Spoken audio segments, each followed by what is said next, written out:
샬롬 할렐루야. 마태복음 7장 24에서 25절입니다. 그러므로 누구든지 나의 이 말을 듣고 행하는 자는 그 집을 반석 위에 지은 지혜로운 사람 같으리니 비가 내리고 창수가 나고 바람이 불어 그 집에 부딪히되 무너지지 아니하나니 이는 주초를 반석 위에 놓은 까닭이요. 아멘. 데살로니가 전서 5장 16에서 18절입니다. 항상 기뻐하라. 쉬지 말고 기도하라. 범사에 감사하라. 이것이 그리스도 예수 안에서 너희를 향하신 하나님의 뜻이니라. 아멘. 제목은 말씀대로 행할 수 있는 믿음의 3단계입니다. 믿음의 1단계는 성령 받아 구원받은 단계요. 믿음의 2단계는 하나님의 말씀을 듣고 행하려고 노력하는 단계입니다. 이 단계는 말씀을 알고 지켜야 한다는 것을 배워서 행하려고 노력은 하지만 때로는 지키기도 하고 때로는 말씀을 어기고 육체의 일을 행할 때도 있지요. 그러나 넘어지고 쓰러져도 다시 일어나 걷는 것처럼 오뚜기 인생. 그러나 넘어지고 오뚜기에서 백세 카레가 나옵니다. 또 카레 여왕이 나옵니다. 그래서 아브라함이 75세 때 언약을 받아서 25년 지나서 100세 때 이삭을 얻었어요. 그리고 99살 때 천사가 해서 그 이듬해 이제 아들이 있다 그런 거잖아요. 그렇게 돼요. 그래서 이게 오뚜기 저도 삶이 그러니까 넘어졌다 쓰러졌다 넘어졌다 쓰러졌다 그런 삶이었어요. 그랬는데 100세 그래서 어느 날 슈퍼가 된 백세 카레 이제 백세 카레는 그 이후에 나온 겁니다. 제가 99년 이후에 나온 거예요. 백세 카레 뭐가 있겠다 싶은 생각이 들었어요. 그러다가 어느 날 아버지께서 백세 카레 여왕 그러면서 알려주시더라고요. 그리고 더불어 제가 이제 80평이 되는 그 집안 전부 다 서울대 다닙니다. 다 서울대 무슨 병원에 뭐 한 분이 서울대면 이렇게 연결이 되는가 봐요. 사돈도 서울대 전부 며느리도 서울대 사돈도 서울대 다 그렇게 됩니다. 그런 집안에서 정말 노예같이 일을 할 때였습니다. 저녁을 하는데 돈가스를 동시에 튀기고 카레도 만들으라고 그래요. 돈가스도 튀기고 카레도 만들으라고 그럽니다. 두 가지요? 그러면 그렇게 하라고 그래요. 그래서 돈가스 위에다가 이제 카레를 얹어서 먹더라고요. 저는 이게 메뉴 어느 식당에 메뉴가 이렇게 있는지 전혀 몰랐습니다. 그러다 그대 그만두고 이제 얼마 전이었어요. 작년 재작년 우연히 시내 쪽에 갔다가 누가 밥 사준다 해서 가보니까 카레 돈가스와 카레가 같이 겸해서 나오는 메뉴가 있더라고요. 그래서 저는 그거 정말 먹기 싫었습니다. 사줘서 억지로 전체적인 메뉴 저 혼자만 딴 거 먹자고 하기가 그러니까 그 식당은 아마 그게 주 메뉴였나 봅니다. 저는 막 정말 먹기가 싫었어요. 이렇게 대하기만 해도 멀미 난다고 그러죠. 정말 일주일에 한 번은 그랬던 것 같아요. 금요일 날 정도 됐던 것 같아요. 꼭 돈가스하고 카레. 그러면 짧은 시간에 돈가스 튀겨야죠. 카레 만들어야지. 엄청 바쁘거든요. 그러면서도 고달프니까 이게 하나님께서 수톱할 때까지는 이렇게 일을 해야 되기 때문에 그런데 누군가가 돈가스와 카레 그거를 메뉴판에 그것만 있었던 것 같아요. 뭐 카레가 여러 종류가 있었고 돈가스도 등심이니 안심이니 뭐 그렇게 나뉘어져 있고 그래서 아버지 나 이거 진짜 먹기 싫은데 진절머리 난다고 그러잖아요. 진절머리 나는데 그러면서도 이제 먹었지요. 그렇게 오뚜기 같은 인생이라도 오뚜기 백세 카레 칼의 여왕이 있다는 겁니다. 그러나 넘어지고 쓰러져도 다시 일어나 걷는 것처럼 말씀대로 행하려고 계속 노력하다 보면 점점 믿음이 성장하게 됩니다. 예전에는 하나님의 말씀을 알아도 행하지 못하는 것이 많았는데 믿음이 자라면서 깨닫게 되니 점차 행할 수 있게 되지요. 그래서 믿음의 3단계를 행할 수 있는 믿음, 깨닫게 하는 믿음이라고 말하는 것입니다. 말씀을 아는 것과 말씀을 깨닫는 것에는 차이가 분명히 있겠죠. 하나님의 말씀을 안다는 것은, 말씀을 깨닫는 것은, 하나님의 말씀을 안다는 것과 말씀을 깨닫는 것은 차원이 다릅니다. 하나님의 말씀이니 의무감으로 무조건 행하는 것과 왜 행해야 하는지를 깨달아 우러나오는 마음으로 순종하는 것은 큰 차이가 있는 것이지요. 만일 주일을 성수하고 온전한 11조를 드리며 하나님께서 시험 환난을 물리쳐 주고 질병이 떠나게 하시며 영혼이 잘되게 하고 물질도 축복하신다는 것을 들었다고 합시다. 그러나 이러한 하나님의 말씀을 들어서 아는 것만으로는 행함이 따르지 않습니다. 그런가 보다 생각하며 지키려고 노력은 하지만 온전히 마음에 믿어지기 전까지는 환경에 따라 지킬 때도 있고 지키지 못할 때도 있는 거지요. 하지만 어느 순간에 말씀이 깨달아지면서 진정 마음에 믿어지는 믿음으로 와 닿으면 이때부터는 아무리 어려운 일이 생겨도 타협하지 않고 주일을 성수하며 온전한 11조를 드릴 수 있습니다. 하나님께서 명하신 주일을 거룩하게 지킨다는 것은 하나님의 영적 주권, 곧 영적 세계의 주인이 하나님이시라는 사실을 인정해 드린다는 의미이지요. 따라서 우리가 주일을 거룩하게 지키면 하나님께서는 한 주 동안 각종 재난과 사고로부터 지켜주시고 영혼이 잘 되도록 인도해 주십니다. 또한 11조를 드리는 것은 하나님의 물적 주권, 곧 우리 눈에 보이는 천하 만물의 모든 세계가 하나님께 속한 것이라는 것을 인정해 드리는 의미이지요.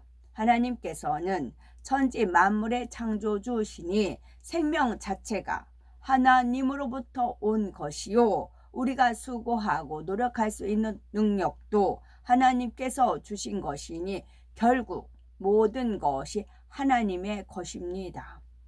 즉 모든 수입이 하나님의 것이지만 그 중에 10분의 1만 하나님께 드리고 나머지는 우리가 쓸 수 있도록 허락하신 것이지요. 말라기 3장 8, 9절에 사람이 어찌 하나님의 것을 도적질하겠느냐, 그러나 너희는 나의 것을 도적질하고도 말하기를 우리가 어떻게 주의 것을 도적질하였나이까 하도다. 이는 곧 11조와 헌물이라. 너희 곧 온 나라가 나의 것을 도적질하였으므로 너희가 저주를 받았느니라 했습니다. 이러한 말씀을 듣고 배우며 진정 마음 중심에서 온전한 11조와 헌물을 드리지 않는 것이 하나님의 것을 도적질하는 것이요, 하나님의 저주가 임한다는 사실을 깨달아져야 그동안 행하지 못한 것을 철저히 회개하며 오히려 기쁨과 감사함으로 순종할 수가 있습니다. 그리하여 하나님의 보호하심 가운데 누르고 흔들어 넘치도록 부어주시는 축복을 체험하며 살아가지요. 하나님의 말씀을 지식으로 아는 차원을 넘어서 참된 의미를 깨달아야 순종이 따르고 행한 대로 갚아주시는 하나님의 축복을 받아 나갑니다. 하지만 깨달음이 오지 않으면 머리로 아는 지식에 불과하기에 행하려고 해도 온전히 행해지지가 않습니다. 그러므로 우리는 열심히 믿음을 성장시킬 수 있는 훈련을 해야 합니다. 아기가 태어나 아무것도 먹지 않은 채 방치해 두면 결국 죽을 수밖에 없습니다.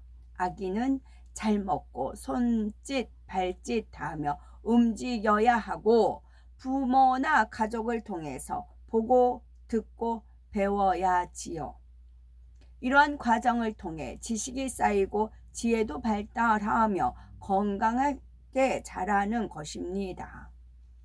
마찬가지로 하나님을 믿는 사람들은 하나님의 말씀을 듣는데 그치는 것이 아니라 이것을 깨우치기 위해 노력해야 합니다. 기도하면서 알고 있는 말씀을 행해 나가려고 노력할 때 나도 모르는 사이에 하나님 말씀이 마음에 깨우쳐지고 그 말씀대로 지켜 행할 수 있는 것이지요. 예를 들어서 하나님께서는 데살로니가 전서 5장 16에서 18절에 항상 기뻐하라, 쉬지 말고 기도하라, 범사에 감사하라. 이는 그리스도 예수 안에서 너희를 향하신 하나님의 뜻이니라 말씀하셨습니다. 믿음의 2단계 사람들은 하나님께서 명하신 뜻이니 억지로라도 기뻐하고 기도하며 감사하고자 노력을 합니다.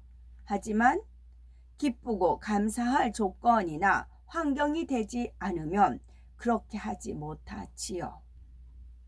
그런데 믿음의 3단계에 들어가 반석의 믿음을 소유하면 이 말씀대로 행할 수가 있습니다. 왜 항상 기뻐하고 쉬지 말고 기도하며 범사에 감사해야 하는지 깨달아. 어떤 환경 조건에 처하든지 마음 중심에서 기뻐하며 기도하며 감사하지요. 우리는 왜 항상 기뻐해야 하는 걸까요? 만일 우리가 기쁘고 즐거운 일만 있을 때만 기뻐하고 시험, 환난과 근심, 걱정이 올 때는 기뻐하지 못한다면 하나님을 믿지 않은 세상 사람들과 다를 바가 없습니다. 세상 사람들은 인생이 어디서 와서 어디로 가는지 알지 못하기 때문에 이 땅에 목적을 두고 살아가지요. 그래서 육적으로 기쁘고 즐거울 때만 기뻐하고 그렇지 않을 때는 세상이 주는 근심, 걱정, 슬픔과 고통 속에서 헤어나지 못하는 것입니다. 하지만 우리는 천국의 소망을 두고 있기 때문에 하나님을 믿지 않는 세상 사람들과는 전혀 다른 삶을 살아가지요. 천지를 창조하시고 우주 만물과 인류 역사를 주관하시는 하나님께서 우리 아버지가 되시니 염려, 근심, 걱정이 없으며 더구나 예수 그리스도로 말미암아 아름다운 천국에서 영생 복락을 누리게 되었으니 기뻐할 수밖에 없는 것입니다. 마음 중심에서 하나님의 말씀을 깨달으면 기뻐하지 못할 조건에도 기뻐하고 기도할 수 없는 상황에도 기도하며 감사하지 못할 조건에도 감사합니다. 그럴 때 원수 마귀 사단이 물러가고 시험 환난이 떠나며 하나님께서 함께 하시니 문제가 척척 해결되는 것을 체험할 수가 있습니다. 항상 기뻐하라, 쉬지 말고 기도하라, 범사에 감사하라. 이 세 가지 뜻을 하나님의 뜻이라고 했잖아요. 전에도 제가 몇 차례 말씀을 드렸어요. 왜냐하면 남이 깨닫지 못한 것을 깨달았기 때문에 그렇습니다. 그러니까 쉬지 말고 기도하라는 기도 이제 교회 자체가 프로그램이 그렇게 되어 있으니까 쉬지 말고 기도하라고는 돼요. 이제 목사님이 친히 이제 봉고차를 운행해가지고 이렇게 오시니까 그 차 타고 가서 기도하면 되니까. 그리고 범사에 감사하라. 이래도 감사, 저래도 감사, 감사합니다. 감사합니다, 감사합니다. 그건 됩니다. 입으로 고백도 되고 또 쉬지 말고 기도하라는 것도 됩니다. 외적으로 돼요. 근데 항상 기뻐하라 이거는 안 되더란 얘기예요. 항상 기뻐하라고 했어요. 내내 이제 그래서 하나님이 주시는 평강을 잃지 않고 기뻐합니다. 기뻐하고 감사하고 쉬지 않고 기도합니다. 이제 한 달을 쭉 계산을 해보면 기도 시간이 있고 감사하고 기뻐합니다. 그러다가 어느 한순간에 기쁨이 싹 사라져 버렸어요. 마음에 기쁨이 없어요. 아무리 찾으려고도 안 돼요. 기도도 하고 감사도 하는데 기쁨은 안 되더란 얘기예요. 기쁨은 안 오더란 얘기예요. 막 짜증이 납니다. 그러다가 여자 같은 경우는 월경이죠. 생리 현상이 끝나고 나고 나서는 다시 기도하면 기쁨이 오더란 얘기죠. 그래서 하나님 말씀에 항상 기뻐하라고 했는데 기쁨이 없는 겁니다. 이게 불순종이잖아요. 하나님 명령은 항상 기뻐하라 하면 기뻐해야 되잖아요. 근데 기쁨이 없어요. 그게 내가 불순종이잖아요. 그래서 이 불순종을 회개를 했습니다. 하나님은 항상 기뻐하라 하셨는데 아버지 제가 기뻐하지 못합니다. 죄송하다고 용서해달라고 기쁨을 다시 달라고 그렇게 기도를 했어요. 그랬더니 원인이 찾아지더란 얘기죠. 그 원인을 이제 한 달은 이제 쏘가 넘어갔어요. 그 다음 달이 왔을 때는 이제 알겠더라고요. 기쁨을 빼앗아 가는 존재가 있었어요. 기쁨을 그게 이 원수마귀 사단의 권리였어요. 이게 당연히 기쁨을 뺏어가는 권리였어요. 그거를 되찾아와야만 했어요. 근데 그 싸움이 쉽진 않더라고요. 그래서 기쁨을 뺏어가는 존재야 예수 그리스도 이름으로 물러가라 그랬어요. 나는 하나님의 말씀에 의거하여 항상 기뻐해야 되는데 기뻐하지 못하게 하는 세력아 물러가라고 기도했어요. 그 정체가 이제 알아야 되는 거잖아요. 너 도둑이야. 딱 지목해야 도둑이 찔끔하고 도망을 가는 거잖아요. 그렇게 놓고 이제 그 다음 달은 이제 기도를 했어요. 이제 정체를 알아. 그 다음에는 이제 그 다음 달이 됐어요. 그때 이제 정체를 알아. 미리 이제 준비 기도를 합니다. 미리 준비 기도를 했어요. 그러자 뻥 떨어져 나가더라고요. 그때부터는 기쁨을 잃지 않았습니다. 그거는 원죄였어요. 하와가 선악과를 따먹으로 말미암아 아담은 다스리는 권세를 원수마귀 사단한테 뺏겼잖아요. 그걸 주님에 의해서 찾아왔잖아요. 하와도 잃어버린 게 있었어요. 주권을 빼앗겼어요. 원수마귀 사단한테. 기쁨을 빼앗겼어요. 기쁨을. 원수마귀 사단한테 기쁨을 빼앗겼어요.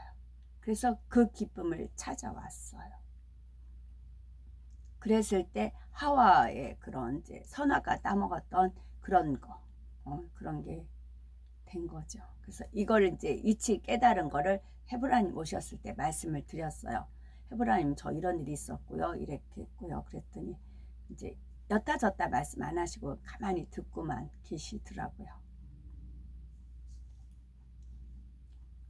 그러므로 전지전능하신 하나님을 믿는다고 하면서도 어떤 문제가 닥쳤을 때 염려 근심이 앞선다거나 억지로 기뻐한다면 아직 믿음의 2단계요. 하나님의 말씀을 깨달아 마음 중심에서부터 기뻐하고 감사하는 모습으로 변해 간다면 이는 믿음의 3단계에 들어온 것입니다. 또한 믿음의 3단계가 되면 미움을 버리기 위해 상대를 섬기고 사랑하려고 노력하니 미움이 떠나고 원수도 사랑할 수 있는 사랑이 조금씩 임하는데 이는 죄인된 인류를 위해 십자가를 지신 주님의 사랑을 깨닫게 되었기 때문이지요.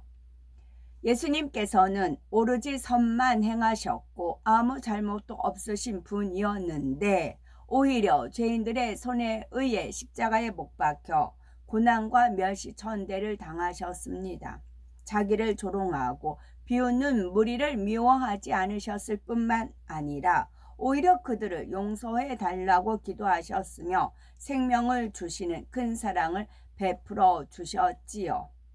이러한 사랑을 깨닫기 전에는 나에게 해를 입히거나 공연히 나를 비방하는 소리를 들으면 그 사람을 미워했지만 이제는 그 죄를 미워할 망정 그 사람을 미워하지 않게 되는 것입니다. 그리고 자신보다 더 열심내거나 칭찬받는 사람을 보면 시기 질투하는 것이 아니라 오히려 기뻐하고 사랑하게 되지요. 또한 하나님의 말씀을 들을 때 내 생각에 맞추어 의심하고 판단하였던 사람도 이제는 마음 문을 열고 모두 믿음으로 받으려고 하지요. 이렇게 하나님의 말씀을 하나하나 행함으로 나타내는 단계가 바로 믿음의 3단계인 것입니다. 그동안 하나님의 말씀을 듣고 배우며 깨달아서 믿음이 자랄 수 있도록 인도하여 주신 하나님께 감사드리면서 더욱 열심히 하나님의 말씀을 마음 중심에서 깨달아 순종할 수 있어야 되겠습니다. 아멘.